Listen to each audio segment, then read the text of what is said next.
Good day everyone! Welcome for another video. Sa oras na ito, ating pag-aaralan ang Messages to Young People. Nasa chapter 23 na po tayo, entitled Isang Mahinang Bahagi. So, samahan niyo po ako sa pagsalaysay nitong topiko na ito upang ating malaman kung ano po ba talaga ang isang mahinang bahagi ng tao na dapat niyang mapanagumpayan. Sabi dito, maaaring tayo'y magmalaki at magturing na malaya tayo sa maraming bagay na ipinagkakasala ng iba. Ngunit kung mayroon tayong mga matibay na aspeto ng karakter at isa lamang na mahinang bahagi, mayroong ugnayan pa rin sa pagitan ng kasalanan at ng kaluluwa. So tayo pinapaalalahanan sa salita ng Diyos ngayon na huwag tayong manghusga kung ano ang kakayahan ng ating mga kapatid. Huwag tayong manghatol kung ano ang kanilang magagawa sa kanilang buhay. Ang tanong sa ating mga sarili, sino tayo? At ano yung pinapakita nating buhay? Ano yung nilalakaran natin? Huwag nating isipin na tayo ay banal or mas mabuti kaysa sa iba. Kasi may iba't iba tayong gawain, may iba't iba tayong talento na pinagkaloob ng Panginoon sa atin. At sabi diyan nga, di ba, maaari tayong magmalaki sa ating mga sarili, ngunit isipin natin, may nagawa na po ba tayong mabuti para sa Panginoon? Alam natin na yung mga kabutihan na ating mga ginagawa ay ang Panginoon po yung gumagawa na ito upang mapaglingkuran natin siya ng tama at tapat. At kung na may nakikita tayong kahinaan ni kapatid, kahinaan ng ating isang kapatid, ay huwag tayong manghatol, huwag nating husgahan kung ano ang kanyang kakayahan. Kung feeling mo malaki yung nagawa mo sa gawain ng Panginoon at si kapatid at yung isang kapatid ay mahina at wala masyadong ginagawa, huwag tayong mapanghinaan. Huwag nating isipin na mas mabuti pa tayo kaysa sa iba. Dahil dito papasok yung patibong ng kaaway. Dahil kahit libu-libo pa yung talento mo, yung kaalaman mo, ngunit may isa kang mahinang bahagi. Dahil tayong tao, may kahinaan talaga tayo. Ito yung gagamitin ng kaaway, itong kahinaan na meron tayo. Kung hindi natin ipagkakaloob sa Panginoon, yung kakayahan, yung kahinaan na meron tayo, ito ay magiging sanhi ng tukso at magkakasala tayo. Kaya mas mabuti na lang kung ano yung nalaman natin, na katotohanan o kabutihan na nagagawa natin, ating ibigay sa Panginoon ang lahat ng papuri dahil siya na ang gagamit nito at siya ang magtatanggal ng ating mga depekto ng karakter at siya ang gagamit sa atin bilang kanyang mga tagasunod, bilang kanyang mga instrumento dito sa mundo. Kaya nawa isipin natin na lahat tayo ay nagkakasala. Walang perpekto sa atin. Tanging si Kristo lamang ang nagbigay sa atin ng kakayahan ng perfection upang tayo ay maging karapat-dapat na sumunod sa kalooban ng Panginoon. Ang puso ay nahahati sa paglilingkod at nagsasabi, kaunti para sa aking sarili at kaunti para sa iyo. Ang anak ng Diyos ay kailangang maghanap ng kasalanan na kanyang inaalagaan at pinapalakas at pahintulutan ng Diyos na putulin ito sa kanyang puso. Kailangan niyang pagtagumpayan ang kasalanang iyon sapagkat hindi ito isang bagay na mababa sa mata ng Diyos. So kung makikita natin ang ating mga sarili na napakaliit lang na bagay yung mga ginagawa natin, ngunit alam natin kasalanan ito. Napakalaking bagay pala ito sa mata ng ating Panginoon. Kaya maging maingat po tayo sa ating paggawa, sa ating mga kilos, sa ating mga salita. Dahil minsan ang puso natin ay nahahati. Binibigay natin ang kalahati sa paglilingkod sa Panginoon at binibigay natin ang kalahati sa ating mga sarili. Ngunit ayaw ng Panginoon na tanggapin ang ganoong paglilingkod. Nais ng Diyos na ang buong puso natin ay pagkaloob natin sa Kanya dahil tayo mismo ay Kanyang pag-aari. Ibinigay ang buong langit sa atin. Ang reward ng Panginoon, ang Kanyang gift, which is si Kristo. Ibinigay ng Ama ang lahat ng bagay. Kalakip ang buhay ng Kanyang bugtong na anak para tayo ay mailigtas. Tapos tayo na hindi naman nagmamay-ari ng mga bagay na ito, kalahati lang ang ibibigay natin. Mga kapatid, isipin nating mabuti, wala tayong pag-aari, ni ang ating hininga ay sa Panginoon. Ang lahat ng bagay, ang ating kamay, ang ating kalakasan, ang ating katalinuhan ay sa Kanya. Nawa ay magbigay ito ng kaluwalhatian sa Kanyang pangalan at magbigay ng liwanag sa mga taong nasa ating paligid upang makilala din nila sino ang Diyos, tunay na Diyos na ating pinaglilingkuran. Huwag nating sayangin ang pagkakataon sa pamamagitan ng pusong kalahating paglilingkod. Nais ng Diyos na ang buong puso natin, buong pagkatao natin ay ialay natin sa Kanya. Dahil sa bawat kasalanan na meron tayo, kailangan natin itong mapanagumpayan at sa pamamagitan lamang ng biyaya ng Panginoon. Ang isa ay nagsasabi, hindi ako nakakaramdam ng anumang selos, ngunit minsan ako'y naiiritang at nagsasabi ng masasamang bagay, bagamat palagi akong nagsisisi pagkatapos magpadala sa galit. Ang isa naman ay nagsasabi, mayroon akong kasalanan na ganito o ganyan, ngunit hindi ko kayang tiisin ang ganitong klase ng kabastusan na ipinapakita ng isang tao na aking nakakilala. Hindi tayo binigyan ng Panginoon ng listahan ng mga kasalanan na may antas upang tayo'y mag-isip na ang iba ay walang gaanong kahalagahan at magsabi na hindi ito makakasama, samantalang ang iba ay mas malaki at magdudulot ng maraming pinsala. So tandaan natin, hindi tayo nagpapaligsahan kung gaano kalaki o kaliit yung kasalanan na ginagawa natin sa araw-araw. Ang nais ng Panginoon, maliit o malaki yung kasalanan mo, ipagkaloob mo niyan sa Kanya. Pagsisisihan natin ito mga kapatid at baguhin natin sa pamamagitan ng tulong ng Kanyang banal na biyaya. Dahil marami ngayong nagrarason ng mga tao na ganito ganyan yung aking mga nagagawa, kaunti lang ang aking kasalanan, si kapatid maraming kasalanan. Hindi tayo binibigyan ng Panginoon ng listahan kung gaano kadami ang kasalanan ng isang kapatid dahil bawat isa sa atin ang Panginoon ang susukat nito. Kailangan ang lahat ng ating magagawa, anuman yung kahinaan at kalakasan natin, magtulungan tayo, palakasin natin ang bawat isa, at tutulungan tayo ng Panginoon dahil siya lang ang source of strength natin. Huwag tayong pabaya, huwag tayong magtiwala sa ating mga sarili dahil kaunti lang yung kasalanan na ginagawa natin. Ngunit tandaan natin, walang kaunti na kasalanan sa mata ng Panginoon.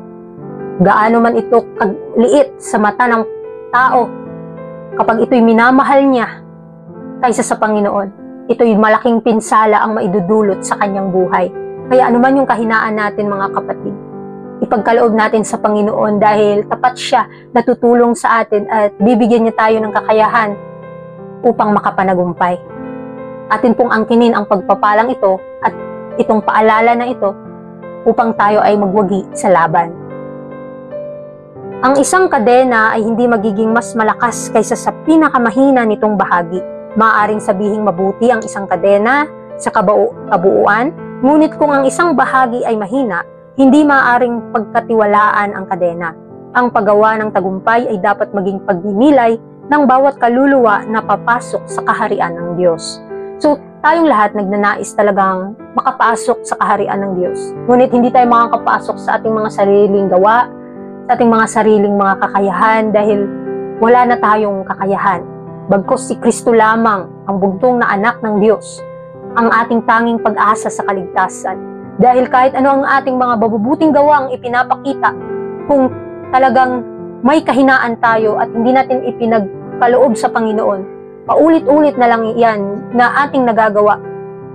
Dahil kulang tayo ng pagbabago, ay wala ding silbi ang ating paglilingkod. Kaya kailangan kung maglilingkod tayo sa Panginoon, anuman yung kahinaan na meron tayo, huwag tayong mahiyang lumapit sa Kanya. At handa niya tayong baguhin anuman ang ating gagawin. Tulungan natin ang ating mga sarili upang matulungan din tayo ng Panginoon na gumawa sa Kanyang gawain. Ang salitang iyon ng hindi pagpipigil na nasa iyong mga labi ay kailangan hindi masabi. Ang kaisipan na ang iyong karakter ay hindi tapat na pinapahalagahan ay kailangan itakwil, sapagkat pinapalakas nito ang iyong impluensya at nagdudulot ng tiyak na resulta na nagiging magaan ang iyong pagtingin sa mga isipan ng iba. Dapat mong pagtagumpayan ang idea na ikaw ay isang martir at tanggapin ang pangako ni Kristo na nagsasabi, ang aking biyaya ay sapat para sa iyo. So, tayong mga tao, mga kapatid, kung nakikita nating mas tayo ay karapat-dapat, hindi na natin makikita kung gaano nakakapagligtas ang biyaya ng Panginoon. Mas mabuti na lang na gaano kaliit o kalaki yung ating kasalanan, lumapit tayo sa Panginoon, ipagkaloob natin ang ating buong puso sa Kanya upang tayo ay Kanyang matulungan at mapagkalooban ng biyaya dahil tapat ang Panginoon, tutulungan niya tayo. Kaya kailangan meron tayong koneksyon sa ating Panginoon. Ano man ang ating mga ginagawa, nawa ay magkaroon tayo ng personal na pakikipag-usap sa Kanya. Ano pa yung mga kalooban niya na hindi natin nasusunod? Saliksikin natin ang ating mga sarili. Ano man yung mga ipinapagawa niya sa atin. Dahil marami ngayong nagtitiwala sa kanilang mga sariling kakayahan, ngunit sila ay nadadaya ng kaaway. Dahil sa kanilang sarili, alam naman natin na wala tayong magagawa. Pagkontrol sa isipan, dapat mong iwasan ang lupaing pinaghaharian ni Satanas at huwag hayaang ang iyong mga isipan ay mailigaw mula sa iyong pagtalima sa Diyos. Sa pamamagitan ni Kristo, maaari at dapat kang maging masaya at dapat mong pagyamanin ang mga ugali ng sariling pagpigil. Maging ang iyong mga iniisip ay dapat isailalim sa kalooban ng Diyos at ang iyong mga damdamin ay dapat kontrolin ng rason at relihiyon. Ang iyong imahinasyon ay hindi ibinigay sa iyo upang hayaan itong mag-ambisyon at magkaroon ng sariling landas nang walang pagsisikap sa pagpipigil o disiplina. So, tayong lahat ay pinagkalooban ng mga pagpapala, mga kaisipan, katalinuhan, kahit mismo ang ating isipan, ating mga imahinasyon, nawa ito ay under ng kontrol ng banal na espiritu upang tayo ay Kanyang magabayan tungo sa katotohanan. Marami ngayong nagiging pabaya ng mga kabataan. Mismo, ako, personally, kahinaan kong mag-imagine ng mga bagay na hindi pa naman nangyayari. Kaya namumroblema ako sa mga bagay na what if, no? What if mangyayari ito? Ano kaya ang magiging resulta? Kapag nag-iisip tayo ng mga bagay na ito, nagiging kontrolal tayo ng kaaway. Kaya kailangan yung isipan natin nakasentro ngayon sa ating pag-aaral ng salita ng Diyos upang maiwasan natin yung mga bagay na kasinungalingan, mga bagay na hindi pa naman nangyayari, ngunit pinoproblema na natin. Kaya ilaan natin ang ating buhay sa Kanya at bigyan natin ng panahon ang pag-aaral ng salita ng Panginoon. Pagkakamit ng mga tagumpay. Walang anuman ang tila mas walang magawa, ngunit talagang mas hindi matitinag kaysa sa kaluluwa na nakakaramdam ng kanyang kawalan at lubos na umaasa sa mga karapatan ng tagapagligtas. Ipapaabot ng Diyos ang bawat anghel sa langit upang tulungan ang ganitong tao kaysa hayaan siyang matalo. So, tayong mga tao, it's okay na alam natin na tayo ay mahina, tayo ay nagkakasala sa bawat punto, nadadapa. Ang Panginoon ay nakakaalam sa ating mga puso't isipan kahit hindi natin sabihin. Ang importante, ibinibigay natin yung buong puso't pagtitiwala natin sa Panginoon at tayo'y Kanyang matutulungan at tayo'y Kanyang magagabayan. At paano nga ba tayo magagabayan kung tayo mismo ay nagiging pabaya sa ating mga sarili? Kaya kailangan ipagkaloob natin ang lahat ng bagay sa Kanya upang tayo ay Kanyang magabayan, Kanya tayong maturuan sa tamang landas at may pagkaloob na sa atin ang banal na biyaya, banal na presensya at ang banal na ugali ng ating Panginoon. At kinakailangan ding magkamit tayo ng tagumpay. Atin pong tanggapin yung tagumpay na napanagumpayan ni Kristo nung siya ay tinutokso. Nawa tayo din ay makapanagumpay dahil pangako niya na kung tayo ay ilalaan natin ang ating buong pusong pagtitiwala sa Panginoon, tutulungan niya tayo at makakapanagumpay din tayo. Sa pagpapatuloy, araw-araw na pagdepende sa Diyos. Kapag ikaw ay bumangon sa umaga, nararamdaman mo ba ang iyong kawalan ng lakas at ang iyong pangangailangan ng lakas mula sa Diyos? At taimtim at buong puso mo bang ipinapaabot ang iyong pangangailangan sa iyong makalangit na Ama? Kung oo, ang mga anghel ay minarkahan ang iyong mga panalangin. At kung ang mga panalangin na ito ay hindi lumabas mula sa mga labi ng pagpapanggap kapag ikaw ay nasa panganib ng hindi namamalayang paggawa ng mali at nagkakaroon ng impluensya na magtutulak sa iba na magkamali, ang iyong tagapag-alaga na anghel ay nasa iyong tabi, gumagabay sa iyo patungo sa mas mabuting daan, pipili ng iyong mga salita at naaapektuhan ng iyong mga kilos. So tayong mga tao, sa ating natural na pakiramdam, natural na gawain, meron talagang pagkakamali na ating ginagawa. Ngunit kung tayo ay araw-araw idinepende na natin ang ating mga sarili sa Panginoon, tandaan natin ang Panginoon mismo ang kokontrol sa ating isipan, sa ating mga salita, at maaapektuhan yung ating mga pagkilos. Kaya ito yung dapat nating i-exercise sa araw-araw. Tulungan natin ang ating mga sarili na magdepende palagi sa Panginoon kung ano ang dapat natin gawin sa unang araw o unang oras ng ating buhay dito sa ating buhay dito sa mundo. Ano yung ginagawa natin? Pagising sa umaga, atin na po bang inilaan ang ating buhay sa Kanya upang sa buong araw ay matulungan niya tayo at magabayan na magawa ang Kanyang kalooban? Kung ganun mga kapatid, malaking pagpapala ang nakaabang sa ating mga daan. Kaya kailangang tanggapin natin ito at lagi tayong makadepende sa Kanya.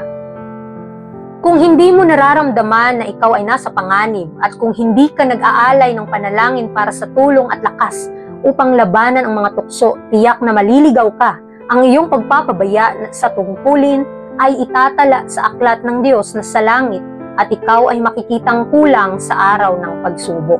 So ngayon mga kapatid, alam natin na meron tayong mga panganib na dapat nating mapanagumpayan. At ipinapaalam ng Panginoon sa atin na yung mga panganib na nasa ating mga daan ay hindi natin kayang mapaglabanan sa ating mga sariling kakayahan. Subalit, sapat ang biyaya ng Diyos, araw-araw ibinigay sa atin para atin po itong makamit at magdepende lamang tayo sa Kanya upang tayo ay makapanagumpay. Dahil kung nagiging pabaya tayo at hindi natin nararamdaman na may mga panganib sa ating daan, tandaan natin mga kapatid, magiging kulang tayo sa panahon ng pagsubok. Wala tayong kakayahan na maidudulot nito dahil wala tayong pagtitiwala sa Panginoon. Kaya kailangan mga pagsubok na ating pinagdadaanan, nawa ay ipagkaloob natin sa Panginoon upang tayo ay makapanagumpay. Kaya nawa ang ating mga aklat sa langit, maitala doon yung mga bagay kung paano tayo tinulungan ng Panginoon. Ano man yung mga ginagawa natin dito, nawa ay magbigay kaluwalhatian sa Kanyang banal na pangalan. Tayo may kumain, uminom, kumilos, gumalaw, lumakad, mag-isip. Nawa ito ay magbigay kaluwalhatian sa Kanya. Kaya mga kapatid, sa ating pag-aaral sa oras na ito, nawa ay marami tayong natutunan sa chapter 23 ng Messages to Young People, na sa bawat punto, meron tayong kahinaan at sa ating mga kahinaan, dito tayo pinapalakas ng Panginoon dahil hindi ito ang magiging hadlang para tayo ay mahulog sa kasalanan, kundi ito ang magiging paraan natin para lumapit sa Panginoon at makita natin kung gaano tayo kahina at kamakasalanan at ang Panginoon lamang ang tanging nating kalakasan at siya lamang ang tutulong sa atin sa panahon ng kabiguan. Kaya muli, maraming salamat sa inyong pakikinig and God bless.